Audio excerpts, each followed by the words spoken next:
Noite a todos. Thaís, você Boa vai falar? noite. Bom, bem-vinda. Agradeço, Celso, mais uma vez a sua presença aqui para conduzir esse estudo hoje. Com certeza será enriquecedor. Então, como é de costume, começamos então com as bênçãos da Torá. Baruch atah Adonai, Eloheinu melech haolam, asher deixanu bemitzvotav, vetzvanu la'asok bedvrei Torah. Amém. Amém. Vea Amém. arevna Adonai Eloheinu et divrei Torateha befinu. Uvefi amcha betzrael. Venihye anachnu vetzetzaenu vetzetzae amcha betzrael. Kulanu yode shemecha. Velomde Torateha. Lishma. Baruch atah Adonai, amilamed Torah, leamo Israel. Amém. Baruch atah Adonai, Eloheinu melech haolam, asher baharbanu mikol ha'amim, venatalanu et Torato. Baruch atah Adonai, noten Torá. Amém. Amém. Amém. Palavra é sua, céus.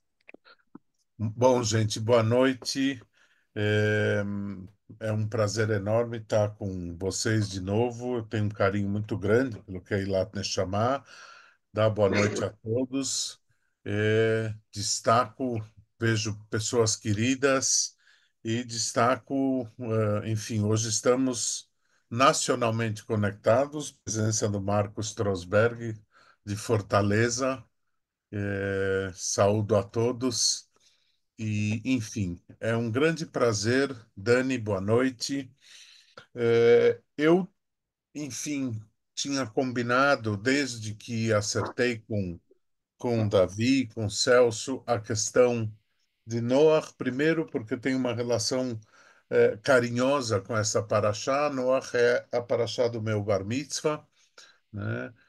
Alguns aninhos atrás, na verdade, exatos 49 anos atrás, dia 11 de outubro. Então, vocês. E chovia, inclusive, Como né? assim, Celso? O seu bar mitzvah foi no dilúvio lá atrás? Foi mais ou menos no dilúvio lá atrás, isso mesmo. Mas, enfim, é por isso que eu. E eu acho que é nesses dias que a gente vive. A minha ideia, gente, com vocês, alguns me conhecem dos estudos, enfim, André sabe, a gente é bastante, de alguma forma, provocador e a participação de todos, gente, tá? Não pensem que eu vou dar uma aula magna, mas vou trazer algumas ideias que eu acho que são interessantes para discutir o que, como a gente conversa com a Paraxá desta semana e o que ela está nos dizendo nesse momento. E eu vou trazer algumas ideias e depois a gente abre um bate-papo. Essa é a minha ideia, pode ser? Bom, essa é uma história muito conhecida da humanidade, né? As crianças conhecem, né? Quer dizer, muitas vezes quando se começa a ensinar as crianças histórias da Torá, essa é uma história muito famosa, né? A famosa arca com seus bichos e Noé, enfim, enfrentando na arca os 40 dias do dilúvio. É claro que eu vou e esta é uma história, gente, que eu não sei quem de vocês conhece, mas é uma história que não aparece só na Torá. Existem relatos da antiguidade, na Babilônia, né?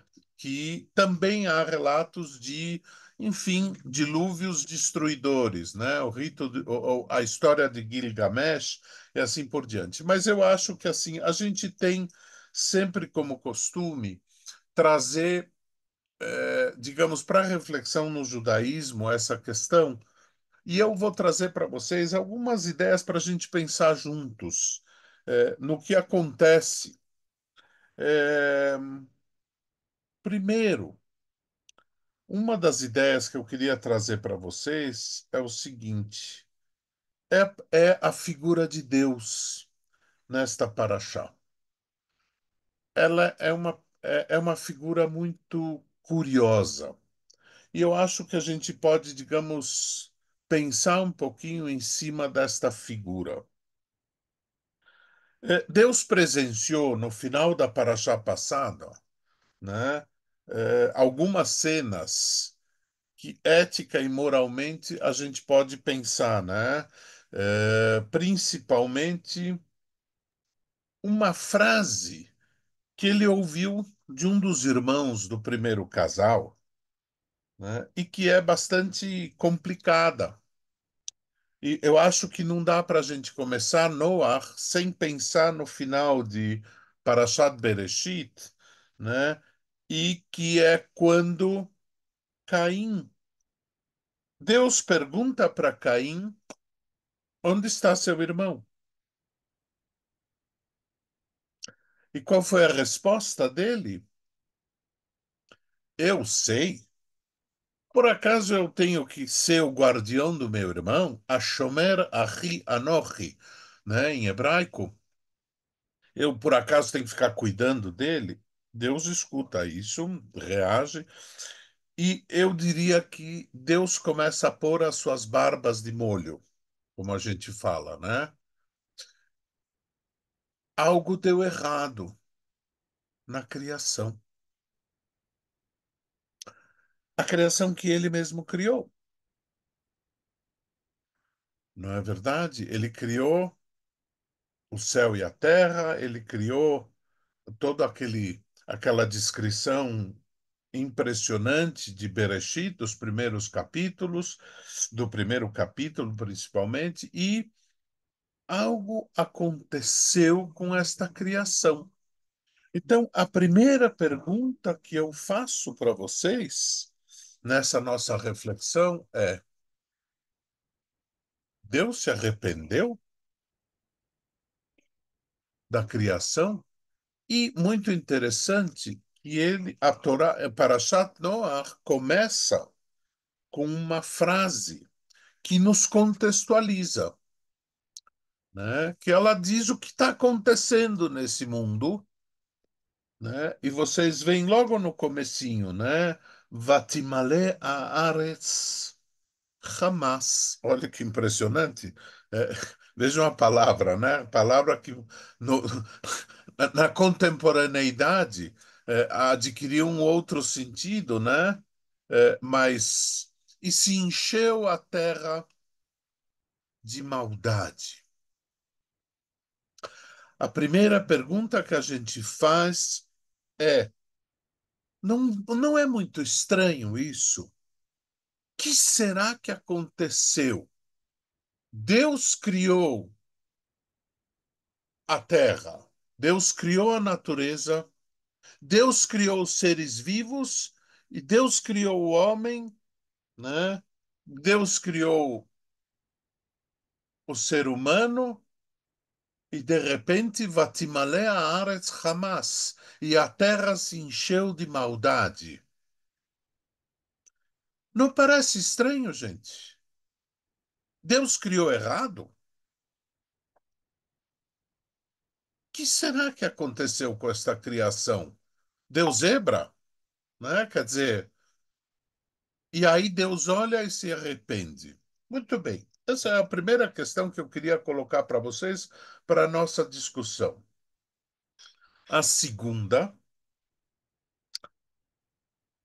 aparece uma figura nesta paraxá, Noé, que ganha um título, pessoal, exclusivo na Torá. Nunca nenhum personagem que vai aparecer depois, e semana que vem começa a saga judaica, né? Começa, digamos, a grande epopeia da primeira família judaica. Nunca ninguém ganhou este título que a Torá deu para Noé. Nem mesmo Moshe. Nem Abraham, nem Isaac, nem Yaakov, nem Yosef, nunca. Ninguém ganhou este título com o qual Noé é apresentado para nós na Torá. Ish Tzadik, um homem justo. É o único tzadik da Torá. Vejam vocês. Mas aí vem uma pista, né? e o André sabe que eu adoro essas pistas que a Torá traz. A Torá diz: Ish tzadik tamim haya bedorotav. Ele era justo na geração dele. A pergunta que se faz é: o que significa ser justo na sua geração? Essa é a segunda pergunta que eu queria fazer para vocês. Vocês querem que eu faça todas as perguntas e vocês vão discutindo depois? Como é Bom, que vocês preferem? Que por enquanto eu vou trazer perguntas, eu não vou trazer respostas. eu Aí. estou gostando das perguntas. Oi? Eu estou Já a tá gostar das gostando das perguntas. perguntas? Então tá bom. Bom, então é essa a pergunta. É, a terceira pergunta é: o que leva Deus a acabar com toda a sua criação? O que aconteceu com este mundo que Deus resolve acabar com ele, com todas as criaturas vivas e começar tudo de novo? Porém, né, a gente sabe, né? Vatimaleares Hamas se encheu de maldade, mas aí, por que será que esse Ish Tzadik, né, é esse homem justo, junto com um casal de cada espécie animal, são convocados por Deus para sobrar? Não é para destruir tudo. Não deu errado. Por quê? Né? Por que será que Deus, na sua, na sua análise, diz: bom, veja, não vou acabar com tudo. Vai ficar uma pontinha. Vai ficar uma família e vai ficar um casal, macho e fêmea, de cada espécie animal. Para quê?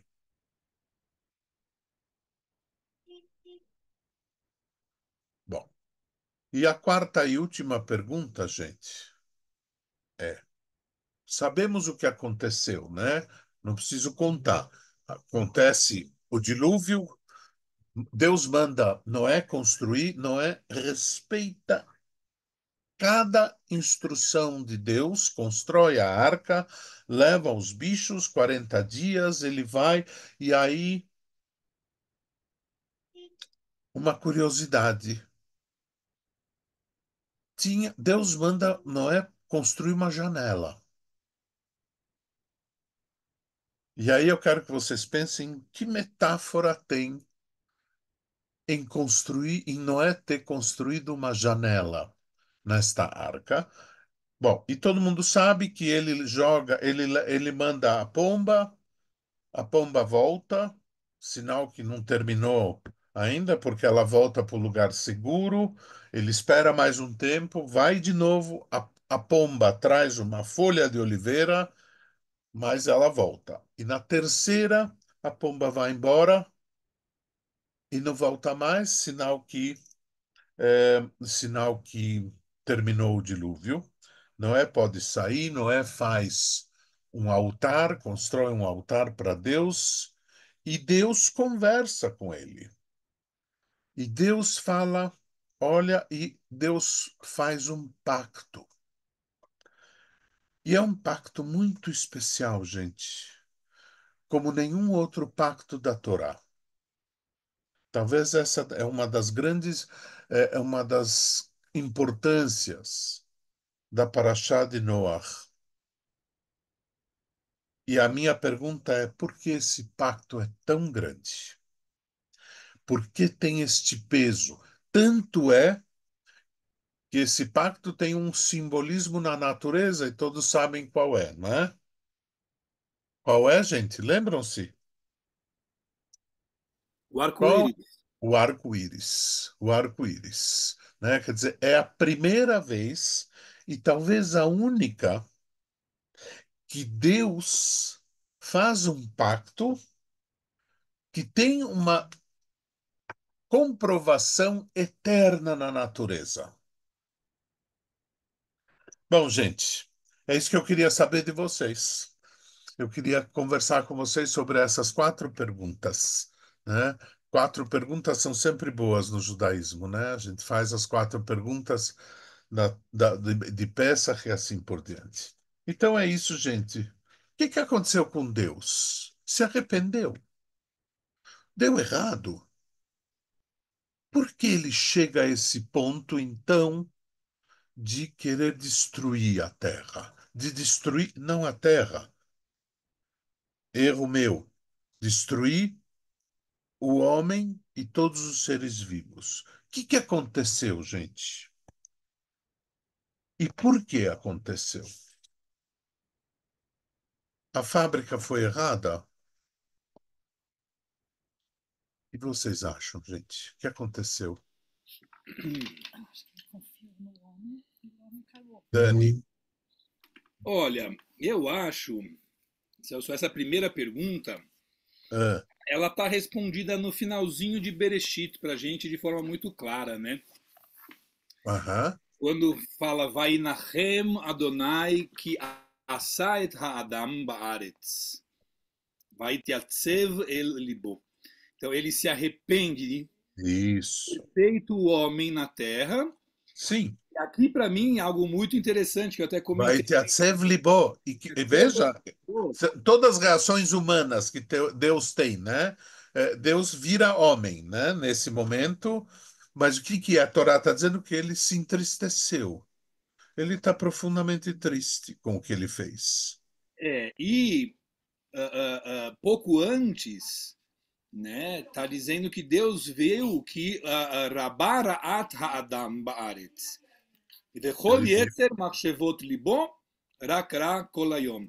Então está Ok. colocando que isso é muito interessante, né? Porque não é que Aham. deu errado, na minha visão aqui, mas é que o mal do ser humano ele está prevalecendo e toda a criação dos pensamentos do seu coração é maldade o dia todo. Então, não é que eu errei na criação do homem, mas eu não conduzi certo alguma coisa aqui. Isso. E responde a outra pergunta. Por que que Deus não destruiu tudo?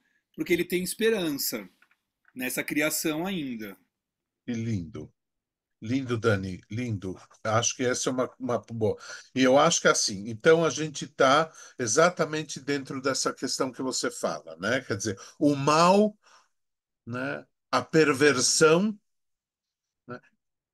Qual era essa perversão? Alguém tem ideia do que estava acontecendo? O que era essa Ra'at, principalmente? O que é este Hamas, né?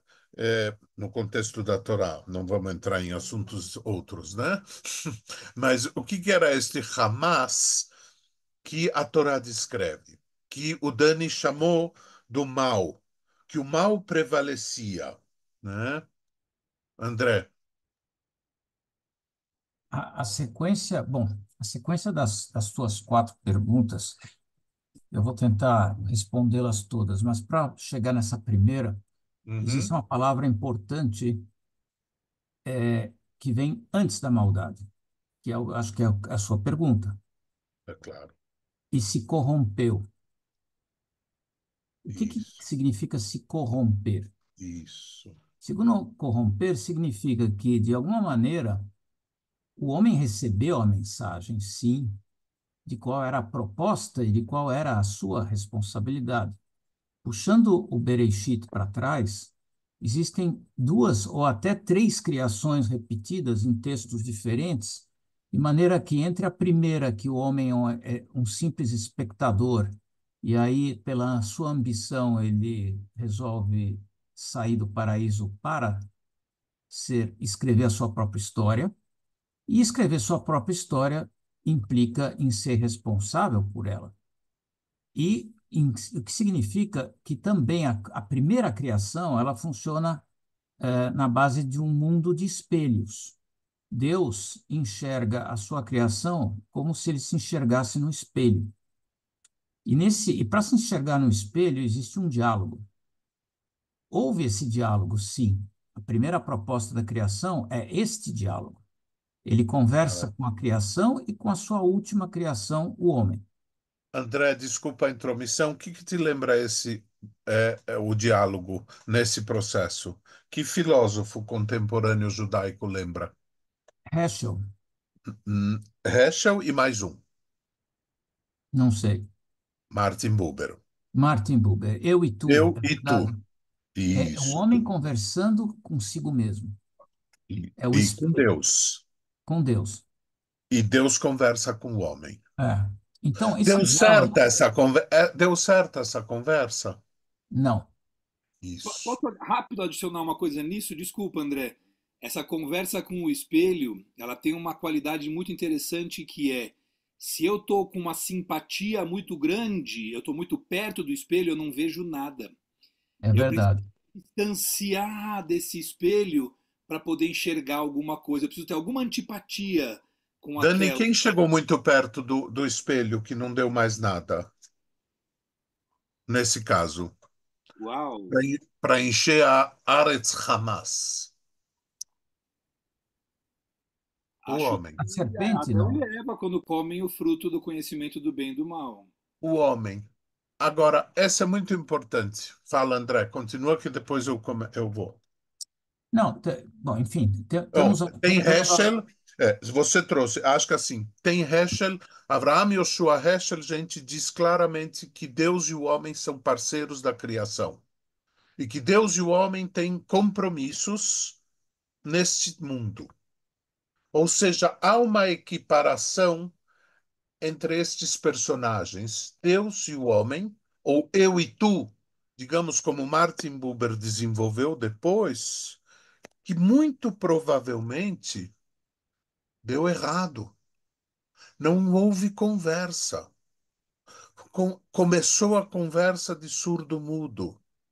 Deus tinha um plano e o homem mostrou para ele naquele momento, talvez que ele não era o parceiro ideal. Por quê? Porque ele tem maldade. Porque ele não dignificou, talvez, conceitos morais e éticos. E aí vem a questão do Hamas. O que é o Hamas? Hamas é a perversão do homem. É Celso, roubo. Oi. Celso, você precisa acrescentar Sim. um Ah, fenômeno totalmente humano nessa história, que é o corromper-se. Quando você. isso. O corromper-se Eu ia chegar lá. Eu ia chegar lá. não, Então, mas da onde deu errada essa conversa entre Deus e o homem, Deus se corrompeu. E esse verbo está na Torá, né? Quando antes Deus fala Vatimale Haaretz Hamas se encheu a terra de maldade, ele antes fala a terra se corrompeu, né? não, E aí, corromper, Celso, vamos aprofundar um pouquinho sobre o que é corromper. Só sim, rapidinho. sim, Corromper, que eu saiba, e aqui nesse país não é difícil conseguir isso, de outros, é quando você sabe a verdade, você sabe o caminho, você tem e- consciência, não é que você é um ingênuo, né? E aí, só para dar uma puxadinha, Noé é considerado um ingênuo depois. Tem umas frases em hebraico mais na frente que parece que ele se associa a um ingênuo, tá? Tamim, ish Mas tzadik tamim haya bedorotav. isso mesmo. Então, o corromper-se é alguém que tem a consciência do que deve ser feito, sabe, mas prefere e faz a escolha do outro caminho, do caminho Isso mais mesmo. fácil e do caminho mais curto. André, Então, você entrou. Agora você falou um processo importante que a gente tem que ver. Quando Deus cria o homem, quando Deus cria seu parceiro e convida o homem na sua criação para ser um diálogo entre parceiros, como Heschel diz, ou eu e tu, como o Buber traz, ele colocou no homem, entre aspas, o verbo colocar, uma coisa que para nós é extremamente importante, que é o quê? Que faz com que o homem escolha Livre-arbítrio. o livre-arbítrio. O livre-arbítrio. E aí que Deus tem que conviver com a sua própria criação e diz assim: fui eu mesmo que fiz. E eu dei este livre-arbítrio na expectativa de que tivesse um parceiro. Mas esse parceiro que rouba, esse parceiro que é pervertido sexualmente, e tem Midrashim que fala que o Hamas, entre várias coisas, era perversão sexual, não serve para mim, não quero você. Ele rejeita. No diálogo com o livre-arbítrio do homem, diz: eu não quero este. Eu vou para um outro caminho.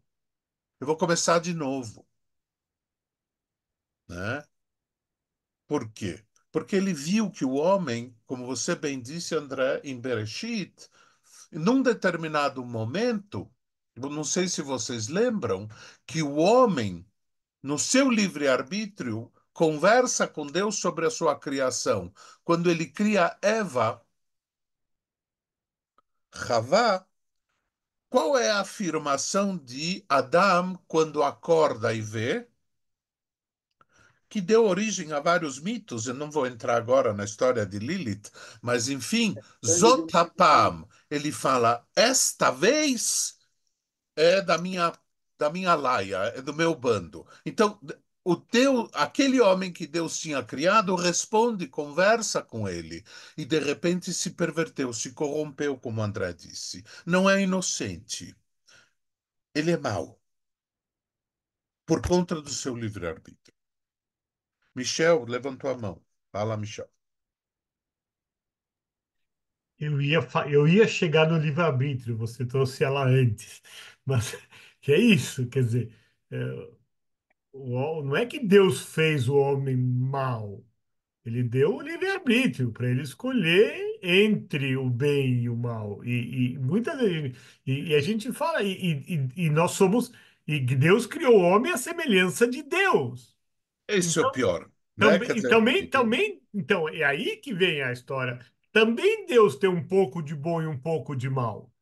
E é isso que a gente isso. discute muito, né? E os ortodoxos ficam muito bravos quando a gente fala E que que Deus aparece na Torá em várias vezes, né? Quer aparece dizer, muito, né? Assim, é aquela coisa, a gente fala tudo das rezas, Moreta Colo, Deus criou tudo. Boreta, Kol Betzalmo Nivra Adam, né? Quer dizer, o Então, homem foi criado à as- imagem divina. Então, essa será. E Deus então tem livre-arbítrio? E Deus então, também pode escolher. E talvez é isso que está mostrando o dilúvio. Deus escolhe. No seu livre-arbítrio, Deus escolhe, não quero esse parceiro, sim, né? ou Agora, então, ele deixa uma esperança. Quem é a esperança? as futuras gerações E a base de quem? A partir de quem? De Noé. de nós. Por isso, talvez, que Noé Não, tenha essa. não a base de Caim, né? Quer dizer, ele ficou, Não, não é ele não quer. Não, não, Caim ficou então, um marcado. Eu não quero. Caim, provavelmente, a descendência de Caim foi embora no o dilúvio. dilúvio, o Ele, dilúvio. e aí que está, no livre-arbítrio divino, e olha onde a gente está chegando, e é espetacular que vocês tenham chegado nisso. O livre-arbítrio divino escolhe, diz assim: não quero vocês, mas tenho uma esperança, eu não vou desistir Não vou de desistir. vocês. Na figura de Noé. Por isso, entenderam, gente? Talvez por que Noé ganha um título que nunca mais vai aparecer na Torá? Porque nunca mais existiu essa situação de que ele foi o escolhido para continuar aquela escolha divina e dizer assim: ainda espero do homem alguma coisa. Noach ish tzadik.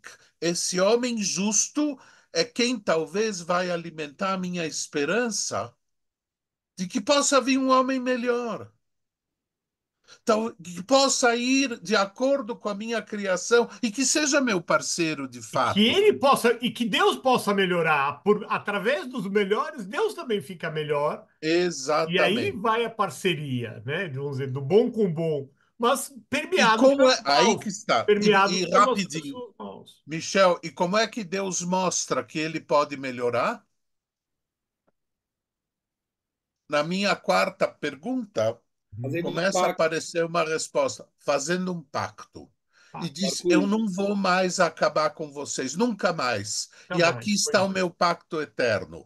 Mas Então depois ele ele, viu, ele mas tinha depois uma ele fez experiência. Depois ele fez Sodoma e Gomorra. Bom, pois é. E depois veio a Torre de Babel. Então, talvez ele não cumpra as promessas dele. E talvez nós estamos até hoje vendo isso, né? A questão é, Deus, é muito fácil culpar Deus. O problema é o livre-arbítrio do homem, que não perde nunca. E já vai aparecer isso na Torá. Deus fala para si próprio essa questão, mas daqui a pouquinho já vai aparecer. Fala, André. Celso, só para continuar algumas imagens, porque essas para-choques são bastante, têm uma carga onírica enorme. A ideia da arca, eu só quero pular um pouco, porque você fez várias perguntas, e por que que não era um justo? Era um justo porque era um adaptado à sua geração.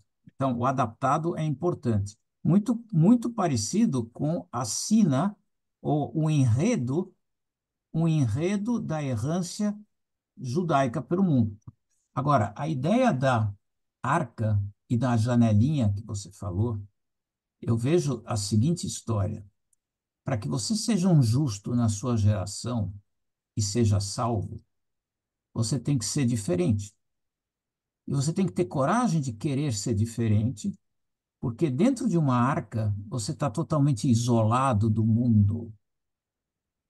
Olha que semelhança com o que nós estamos vivendo hoje Que lá. verbo tem aí, André? Que verbo tem nisso que você acabou de falar e que é importantíssimo e que talvez deu uma pista para nós da segunda resposta de por que Noé era ish tzadik, era um homem justo. Qual é o verbo que talvez a gente pode falar? Não Em, sei. nesse processo todo que a gente vê, e você tem razão, que a gente vê até hoje esse processo. Noé talvez tenha resistido. Resistido, certo. Resistir. Resistido, resiliência, etc. Resiliência. E Isso. aí, qual é a ideia? Percebeu então da onde vem talvez a origem desse Ish Tzadik? É aquele que resistiu na sua época àquela maldade que existia e que representou então talvez a esperança divina de que uma nova humanidade possa vir. Não veio, mas a gente sabe disso. Talvez Deus Mas, naquele mas, momento não sabia direito o que vinha pela mas, frente. mas Celso, só para completar a imagem de uma arca com uma janela. Apenas uma. Uhum. Isolado do mundo, segue seu percurso e tem apenas uma direção, a que a janela abre. Você não olha para muitos lados, você não sai da do seu objetivo. Você tem um ângulo menor, mas você segue. Mesmo não enxergando tudo, você segue. Essa da janelinha é tocante. Isso. Por que que a janelinha? Talvez para não perder a referência. Isso. Para não perder a referência do teu contexto. Metaforicamente. Para não perder a tua capacidade de olhar para fora e não ficar preso na tua própria bolha. Bolha arca. Faz sentido isso?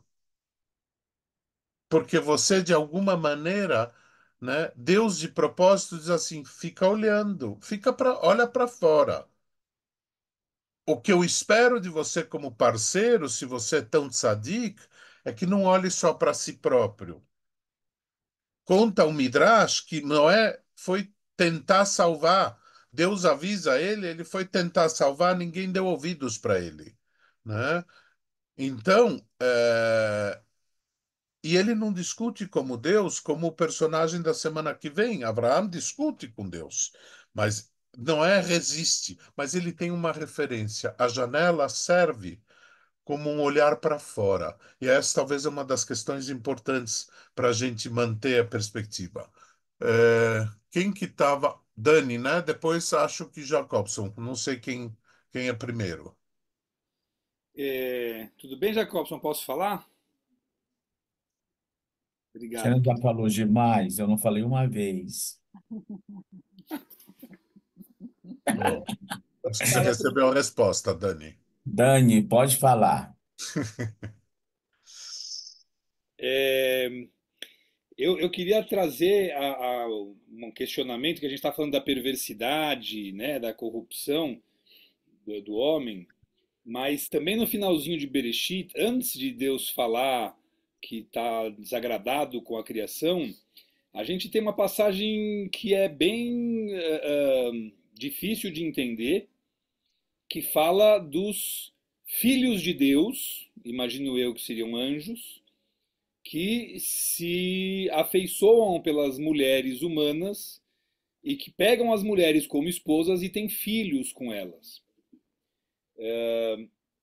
Eu Mais ou sempre. menos como as asas do desejo, né? Do Wim Wenders. Para quem assistiu o filme, né? Asas do desejo, que um deles Os vem anjos. para a Terra em Berlim e se apaixona pela humanidade e quer virar homem. Mas enfim, E tem um final super triste, né? Não vamos falar do final que é spoiler. sim, Mas aqui eu vejo uma coisa assim.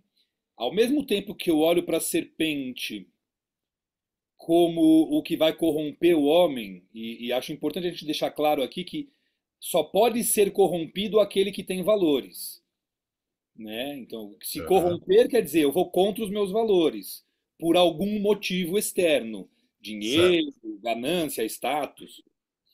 E aí a serpente ela corrompe a mulher e o homem com essa ideia de que eles podem ser iguais a Deus, né?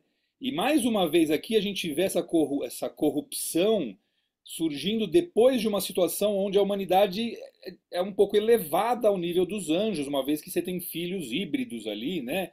Anjos com mulheres. E acho que a mensagem aqui é que o que leva a gente a essa corrupção são alguns fatores. Um deles, que é o que está chamando a atenção aqui, é essa coisa do homem se achar elevado. Essa coisa luciférica, né? Que a filosofia fala muito dessa Esse é o a luz, Hamas, né? o Hamas. Talvez o Hamas que a gente vê nessa expressão tenha acontecido a partir dessa história dos anjos que se misturam com as mulheres e a perversão sexual, e aí depende.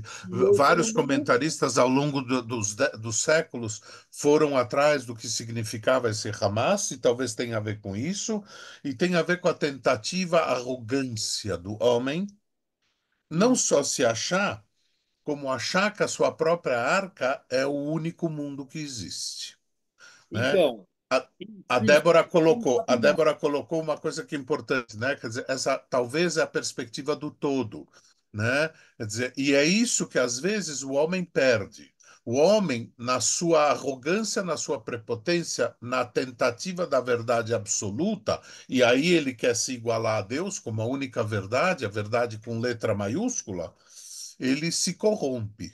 Ele se corrompe em si mesmo, né? Esse processo é complicado. E E talvez por não é à isso que toa, Deus quer reviver isso, digamos, fazer de novo, né?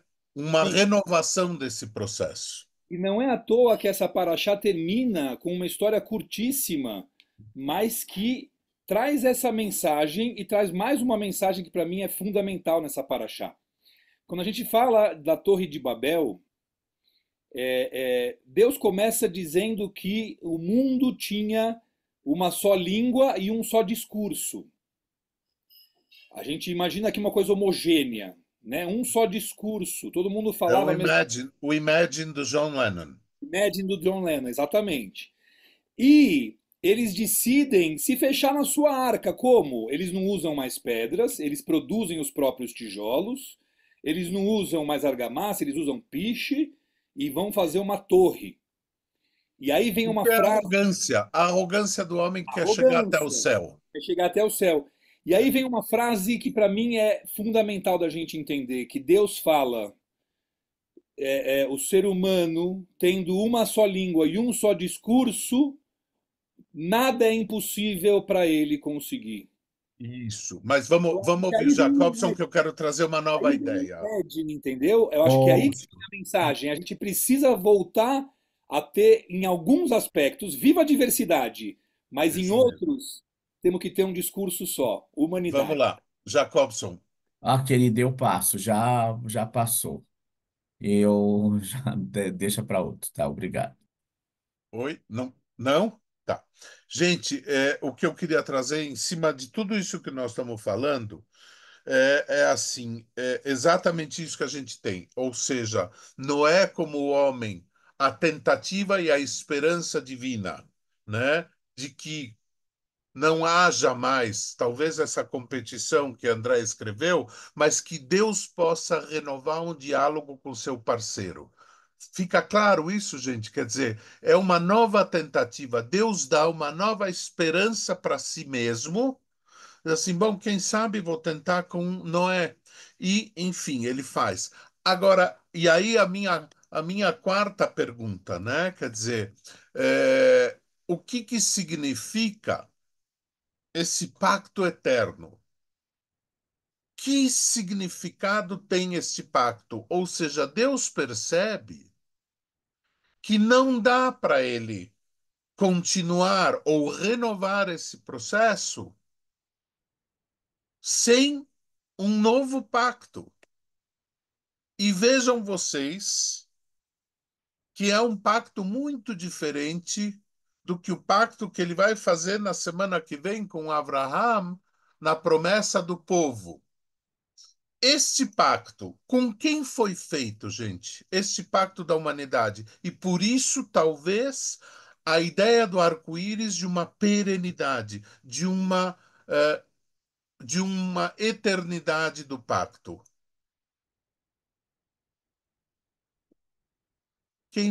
Com quem que foi feito o pacto? Alguém consegue me dizer?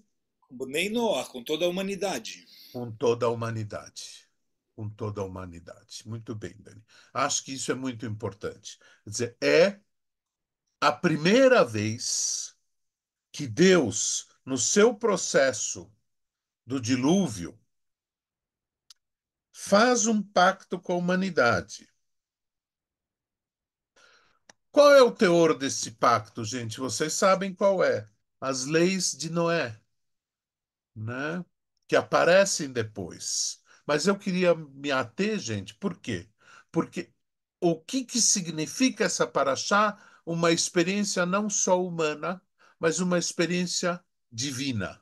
Uma experiência divina transformadora que parte de um processo onde Deus está arrependido, ele olha para um personagem e diz: Você vai ser, digamos, o meu agente de renovação, de transformação.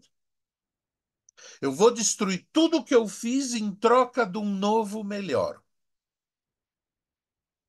Eu vou tentar fazer um novo melhor. E vou fazer um pacto com essa humanidade. Por que, gente? É?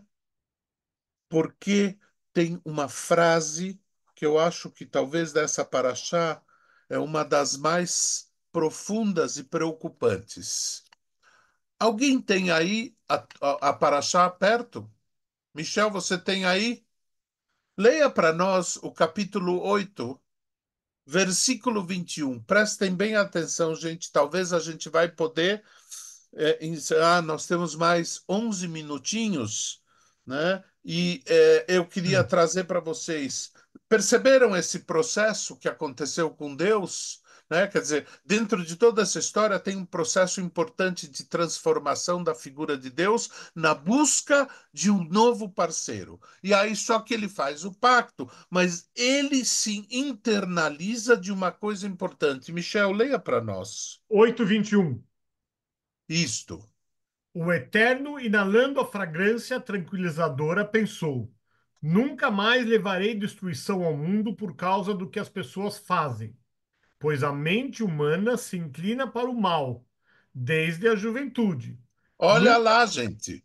Olha nunca, lá o que Deus nunca mais, fala. E, oi, não, tá nunca, bom, só para Michel. terminar, nunca mais destruirei todos os seres vivos como agora. Fiz. Vejam vocês. Mas está a razão do pacto, né? É um processo de, isso mesmo, André, de desconstrução e reconstrução, mas não é o mesmo anterior.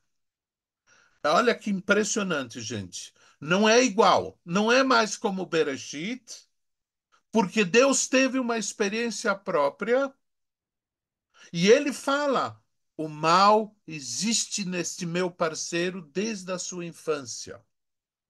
Vejam vocês que coisa mais maluca.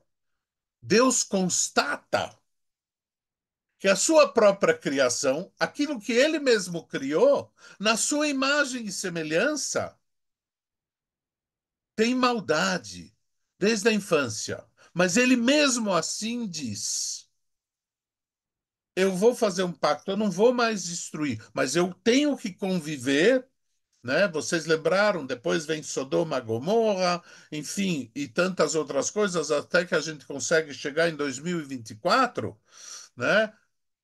Não falta maldade nesta humanidade. Nunca mais Deus destruiu a humanidade desse jeito, porém, vejam bem, sabendo que este parceiro dele, mesmo na figura justa de Noé,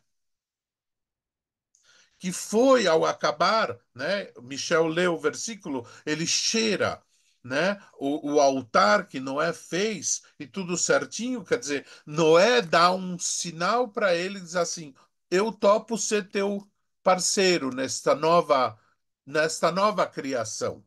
Se a gente pode chamar isso, na verdade, o dilúvio significa uma nova tentativa divina de reconstruir o homem, mas, vírgula, Deus sabendo qual é a natureza desse homem. Diz assim, ele tem a maldade desde a infância. É forte isso, né, gente? Deus se conscientiza de quem é o seu parceiro. O eu e tu tem novas condições, sob nova direção, né, na casa, porque essas leis, né, e vocês sabem que as leis de Noé são para a humanidade toda, não é um pacto, nós não estamos falando nada de judeu agora, não tem nada com judaísmo, mas as proibições, a blasfêmia, a idolatria, o adultério, o derramamento de sangue, o roubo. E vejam vocês, a última dos 7, comer sangue de um animal vivo. Ou seja, fazer mal para o seu semelhante vivo. Estas são as condições. Agora Deus recria o homem, ou melhor falando, ele dá uma nova esperança para este homem, ele põe a janela, ele impõe que o homem olhe para fora, não olhe só para sua arca e proíbe algumas coisas que ele já andou vendo. Ou seja, Deus toma uma iniciativa preventiva. Eu vou criar novo homem, mas é preventivo. Blasfêmia, tal. Vejam vocês como a humanidade continua fazendo isso, só que Deus não destrói mais. Quem destrói, gente? Quem que destrói? Quem assumiu o papel de Deus? Próprio homem. Isso. Por conta da sua mais pura arrogância e prepotência moral e ética. Ele não se importa com o parceiro. Ele se importa quando jejua um dia inteiro em Yom Kippur, mas ele tem que ler a Haftarah, a Haftarah, para quem há 20 dias atrás, nós lemos a Haftarah, talvez a principal Haftarah do ano, que é a Haftarah de Musaf de Yom Kippur, quando Ishayahu, o Isaías fala: não quero esse jejum de vocês, não me serve para nada, enquanto vocês continuam se corrompendo. Essa é a Haftarah de Yom Kippur, na hora que a gente está com fome, na hora do almoço, a gente tem que levar essa bordoada na cabeça. E Foi Deus eu fala, que, não me serve foi, de nada foi esse eu que jejum. li, nasci e ainda dei pitacos ainda dei Você pitacos. deu pitaco em Ishaial, no meu xará? É bom? Eu- Mas é isso, gente. Então, vejam vocês, tem um processo incrível em Noach de transformação. Porém, não é uma transformação qualquer. É uma transformação com um pacto sob condições. A pergunta é, e que vai ficar no ar para vocês levarem: somos dignos deste pacto? Será que nós conseguimos cumprir a nossa parte do pacto?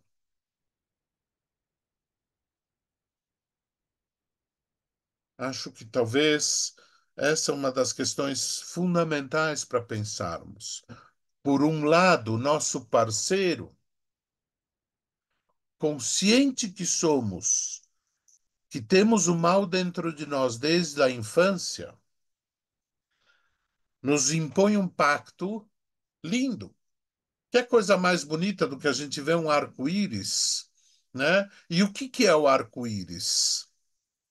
Né? É o reflexo de todas as cores, da diversidade.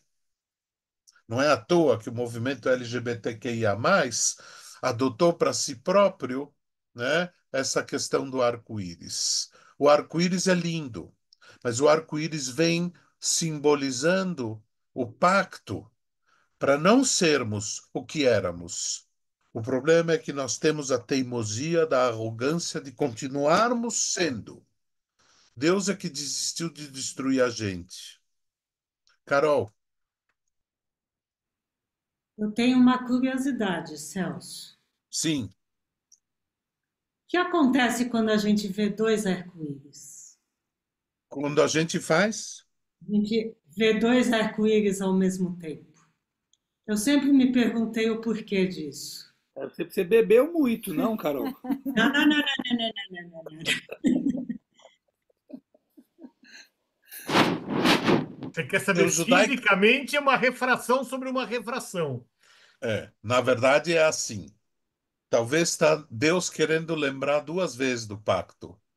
Talvez a gente anda tão mal, Carol, que a gente precisa ver dois. Não basta um só, tem que ver de novo, né? Exatamente. Oi? Não, E eu, exatamente. É e isso. eu acho isso, gente. Acho que talvez Noé, simbolizando nós todos, né? E vejam vocês que Noé não é um ser perfeito. Vocês sabem o que acontece depois com ele? Ele se embebeda, vai ficar nu na tenda e tem problemas com os filhos. Ou seja, é linda essa história de mostrar que Deus escolhe um homem justo, que é gente como a gente. E que é gente como a gente que vai errar. E que gente como a gente que faz, mas que ele simboliza a esperança divina de um novo homem, de uma nova perspectiva. A grande questão, gente, está em nós assumirmos o nosso papel como receptores do pacto, do quanto de fato estamos dispostos a aceitar o pacto divino do arco-íris como humanidade e não cumprir e deixarmos respeitando a moral, a ética, mesmo mesmo este Deus sabendo que a gente tem a maldade. Quando Deus fala, eu tenho a maldade desde a criança, diz ele tem o livre-arbítrio, ele faz o que ele quer. Agora, nós temos que ser responsáveis por isso, para sermos dignos do pacto e dignos de sermos parceiros de Deus, como diria Abraham e Yoshua Heschel, ou eu e tu de Buber, colocarmos de uma forma que nossa parte, não arrogantemente querendo competir, como disse o André, ou querendo chegar a Deus ou aos céus, como a Torre de Babel, né? mas sermos nós mesmos com as nossas incapacidades, as nossas fraquezas, mas sempre dispostos a olhar uma janela que a gente possa olhar o mundo de fora, não só nosso próprio umbiguinho, né? Esse é o pacto divino. Esse é o símbolo, talvez, do arco-íris. Todarabá, gente. Super obrigada, Celso. Obrigada, Celso. Lindo, lindo, lindo estudo. Linda Muitas aula, reflexões. linda Obrigado, aula. gente. Alguém? Muito obrigada. Muito. Eu terminei assim no entusiasmo, desculpa se não, talvez, mas eu não vi nenhuma mãozinha levantada. Se vocês não levantam a mão, minha matraca vai solta. Alguém mais quer comentar? Alguém mais quer comentar, gente? Não, eu queria É, comentar uma coisa, mas eu não sei pôr a mãozinha aí. Eu estou tentando é. Não fazer tem isso. problema, Sueli, Não, pode tudo bem. falar. Nós Pode temos, falar, eu tenho Sueli. mais 5 minutinhos. Não, é que eu, como psicóloga, né, tenho esse viés. Eu estava pensando que Freud e outros psicanalistas falam que da briga entre da, como é que se diz, da tendência à morte, né, que o mal, eles usam esse significado bíblico para dizer que o homem tem esse instinto de morte e que temos que lutar contra isso, né? E a vida inteira é uma luta contra esse instinto de morte. Parece que tem uma associação bíblica aí, né? Nas teorias fundamentais dele. Com certeza, com certeza. Você trouxe, Sueli, vale a pena. Freud escreveu um livro belíssimo, né? Onde fala sobre a figura de Moisés e que justamente tem essa questão, né? Quer dizer, essa noção da morte e do espírito, da maldade, né? Não só A da morte, maldade, é o da instinto de morte, maldade, a né? Quer maldade. dizer, veja, e é nesse sentido que, de certa maneira, a gente vai ver ao longo da história, esse processo nunca terminou, né? Quer dizer, ele nunca, em qualquer momento, né? Quer dizer, a gente enxerga, basta olhar nos jornais hoje, ou basta ver ao longo da história do homem, quer dizer, como ele se desviou e como Deus tinha consciência disso, mesmo prometendo que não ia mais destruir essa humanidade. Mas ele disse: eu destruo a humanidade, mas eu tenho que conviver com esta, com esta instinto, netiá.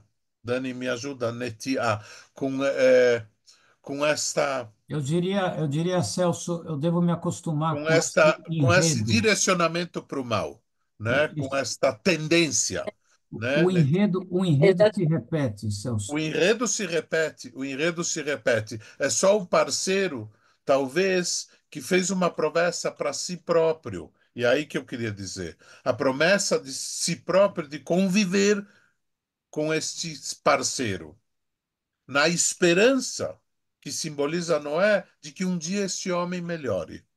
É uma esperança de todos nós, gente, né? Talvez é essa a expectativa que a gente tenha. Cabe a cada um de nós. E isso é um papel que cabe a cada um desta humanidade. Por isso o pacto não foi feito com o povo judeu. Não tem esse exclusivismo. Este pacto feito de Noé com o arco-íris é para a humanidade, é com a humanidade, né? Nós depois vamos ler como é que a gente tem a nossa leitura judaica em relação a esse pacto, mas isso fica para um outro capítulo. Muito obrigado, gente. Tanto que Obrigado depois do pelo povo de convite. ouro, ele queria acabar com todo o povo judeu, não com a humanidade, né?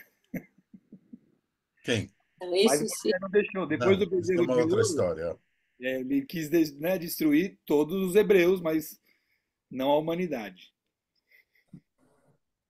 Beijos, pessoal. Muito obrigado pelo convite e nos vemos no sábado. E sábado, É então, sábado. já que o Davi não está, eu vou fazer a parte das propagandas, Thaís, desculpa. Sábado a gente se encontra às 9h30 lá na nossa sinagoga na Rua Bahia, ou online. Vamos ter o Shabbat de Rosh Chodesh, então vamos ter Hallel, ainda bem para mim. E esperamos encontrar todos vocês. Continuamos com o nosso curso de judaísmo às segundas-feiras. E a prédica vai ser parecida, gente. Talvez vocês já vão ver, Hoje foi spoiler da prédica. Opa! E quem ainda quiser e se interessar para fazer o curso de hebraico, ainda as inscrições estão abertas e vamos recomeçar em breve. Então, esperamos vocês todos no sábado às 9h30. Um abraço, gente. Tudo de bom para todos. Tchau, Sejam tchau, felizes. gente. Beijo. Obrigada. Ah, obrigada. Beijo. Obrigado.